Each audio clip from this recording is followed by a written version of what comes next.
3, 4, 5. Ya Allah. Apa ni?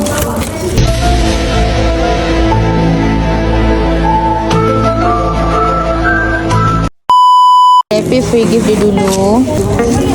1, 3, 5. Ya Allah.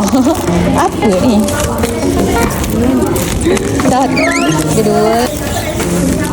Yang ketiga. Berarti dekat dia punya.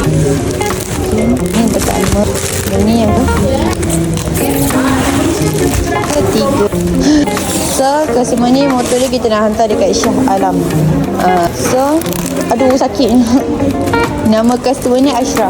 So motor ni kita dapat kat Shah Alam. Nama dia Ashraf. So motor ni dia nak datang walk in pick up. So tak ada masalah, kita boleh hantar terlurus semenanjung Malaysia, kecuali Sabah Sarawak Langkawi je tak ada penghantaran lah. Ada dia proses lo motor abang ni tak ambil masa lama pun, kejap je 3 hari macam tu.